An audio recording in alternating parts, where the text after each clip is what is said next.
စစ်မှုတန်းလားမသိဘူးကွာမင်း ဟုတ်ကဲ့စစ်မှုထမ်းပါခင်ဗျာ ပြောရဲလားမသိဘူး မပြောဘူး ဟိုအပတ်စင်ကြတော့ဘယ်လောက်ခေါ်တော့မသိဘူး အပတ်စဉ်ကကျွန်တော်တို့အပတ်စဉ်ကတော့အပတ်စဉ်3လူခေါ်ပါတယ် ဟောအခုကြတော့ဘယ်တရင်မှကြာနေရလဲ အခုကဘယ်တင်မှဆို99လင်းခင်းမှာကျွန်တော်တို့ရှေ့တန်းဟိုအရှိလေပိုင်းတိုင်းစစ်ထာဏာကျုပ်ပေါ့ ကျွန်တော်မန်စုရဲ့တနေရာမှာကျွန်တော်ရှိပါတယ်ခင်ဗျ စားတော့တဲ့ချင်းနေရောဗျ ခင်ဗျာ စားတော့တဲ့ချင်းနေရော စားတော့တဲ့အချိန်နဲ့တော့ဒီမေဓာကိုကြည့်ရင်သိပါတယ်ဟိုအပူရီကိုကျွန်တော်မပြောတတ်ပါဘူး ဟိုတက်မတော်မှာတာဝန်ထမ်းဆောင်လဲပြောရဲလားမသိဘူး မပြောဘူးတစ်သက်လုံးမပြောဘူး ဟော အထက်ဘက်အောက်ပြီးမို့လို့ကျွန်တော်မပြောပါဘူးဗျ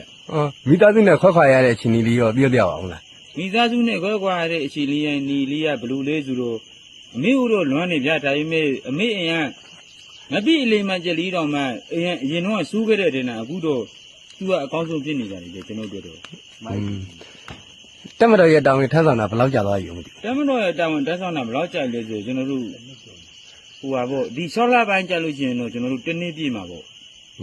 ပြည်သူစစ်မှုထမ်းဆိုတော့ကျွန်တော်နှစ်တန်းဆောင်မယ်လို့ပြောတာပေါ့နော် ပြန်မယ်လို့ရောစိတ်ကူးရှိတာမသိဘူး ပြန်မယ်လို့တော့စိတ်ကူးမရှိဘူးကြာကျွန်တော်တို့ဘလူလဲဆိုတော့ကျွန်တော်တို့အတွက်ကိုဒီအထက်လူကြီးတွေကပေါ့နော်အမကန်ချက်တာဝန်ယူမှုတာဝန်ခံမှုဘာတစ်ခုမှလည်း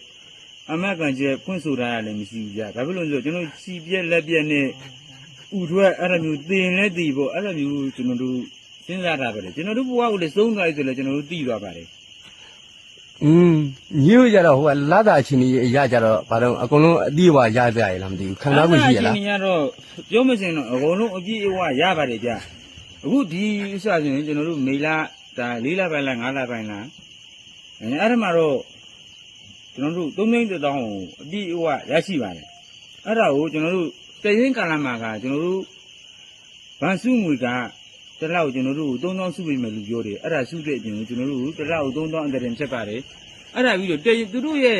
ကျွန်တော်တို့မိခင်တရင်ပေါ့နော်ပြောမစင်တော့အဲ့ဒီတရင်မှာကသူကတစ်လက်မသေးဘူးဆိုရင်3-4လောင်းလောက်သေးတယ် ကြတော့ထည့်ရသေးလားမသိ ဟို2000ကျွန်တော်တရားကြီးလို့တော့ပြောတယ်ဒါပေမဲ့မကောင်းဘူးလေနာရေးဆိုတော့ကျွန်တော်တို့ကတစ်လောင်းကို9000အနည်းဆုံးတော့ကျွန်တော်တို့လိုက်ပြီးပါတယ် ဟိုကလာတိုင်းထည့်ရတာလားမသိဘူး လာတိုင်းမသေးတဲ့လားကိုမရှိရတစ်လားသေးပြီဆိုရင်3ရောင်းလောက်တော့သေးတယ်ဗျဟုတ်ကဲ့ဗျ ဟိုမိသားစုအချင်းကြီးရအင်ရောလွှဲနိုင်ရလားမသိဘူး ကျွန်တော်အရင်နေပြီးတော့အခုလောက်ဆိုရင်100နီးပါးလောက်တော့ကတ်တော့မယ်ထင်တာပဲကျွန်တော်ပြန်တောင်းနေရတော့ဟုတ်ကဲ့ဗျအေးဟိုပြန်ပို့နေတဲ့တန်းဟိုတခါမှတော့စုမွေတောင်းမှုဒီစိတ်ကူးတော့မရင်ဘူးဒီပါဗျ တက်မတော်ရဲ့အချင်းကြီးနဲ့နေရထိုင်ရတဲ့စားတော့ရတဲ့အချင်းကြီးနဲ့ဘဝရဲ့အတွေ့အကြုံလေးပြောပြပြပါလားမသိဘူး ဟုတ်ကဲ့ဟိုတက်မတော်ရဲ့အတွေ့အကြုံလေးတွေပြောရမယ်ဆိုရင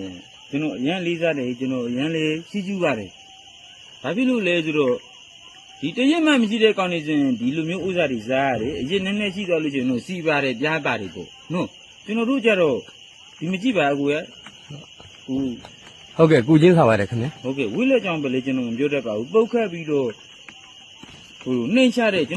်တော်ရောက်နေတဲ့ရင်းကိုလည်းကျွန်တော်နှိမ့်ချပြီးပြောဆိုတာလည်းမရှိပါဘူးခင်ဗျ ဟုတ်ကဲ့ပါခင်ဗျ ဖြစ်ပြနေတဲ့ကျွန်တော်တို့ရဲ့ရဲဘော်တွေဘဝရဲ့ဒါကျွန်တော်မှမဟုတ်ပါဘူးကျွန်တော်ပစပြည်သူ့စစ်မှုထမ်းရဲ့လို့မဟုတ်ဘူးဗျ ဟုတ်ကဲ့ဗျ ဘယ်တရင်မဲ့ဖြစ်ရဲဘော်တွေမှန်သမျှဒီတန်းမဲ့စားရတယ်ဆိုတာကိုကျွန်တော်လက်ခံသွားတယ် ဟုတ်ကဲ့ခင်ဗျ ဘာဖြစ်လို့လဲဆိုတော့အကြီးအကဲတွေမှန်သမျှသူတို့စားရတယ်ဝါရတယ် ဟုတ်ကဲ့ခင်ဗျ ဟုတ်ကဲ့ကျွန်တော်ဒဲပဲနော် ဟုတ်ကဲ့ အခုမကြီးနဲ့မေးပြီးတော့ကျွန်တော်မကြီးနဲ့နော်ကျွန်တော်ဒဲပြောတာနော်ကျွန်တော်မေဒီလာသား ဟုတ်ကဲ့ခင်ဗျ ကျွန်တော်မေဒီလာသားပါဟုတ်တယ်ပါနေပြီကျွန်တော်မေဒီလာသားပါခင်ဗျ ဟုတ်ကဲ့ခင်ဗျ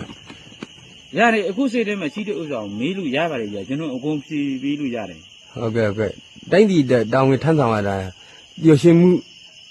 ဂုံပုတ်အနေနဲ့ဘယ်လိုအခြေအနေရှိပါလဲ တန်းပြည်အတွက်တာဝန်ထမ်းဆောင်ရတယ်ဆိုရင်ဒါကျွန်တော်တို့ကတန်းပြည်အတွက်ထမ်းဆောင်တယ်မဟုတ်တော့ဘူးဟိုအင်ဂျင်ရှင်ကူဦးမဲတော့ခိုင်းတာပါခင်ဗျအင်ဂျင်ရှင်ဦးမဲတော့ခိုင်းတာအဲ့တော့ကျွန်တော်တို့ကကျွေးတဲ့အောက်စာလေးနဲ့ကျွန်တော်တို့ဝမ်းအောင်စားမယ်အသက်မသိအောင် ဟုတ်ကဲ့ပါခင်ဗျဟုတ် အဖေနဲ့အမေကိုလေလုပ်ကြည့်ပြစုအောင် ဟုတ်ကဲ့ခင်ဗျ ဒါပေမဲ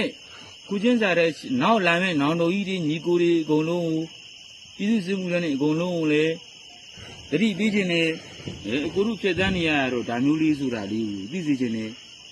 ရှင်းရဖြတ်သန်းသွားတဲ့နောင်တော်အကိုကြီးတို့တည်တဲ့ကောင်တွေအများကြီးသေးကုန်ပြီသေးကုန်ပြီ ဟုတ်ကဲ့ ဒါအမကန်ကျ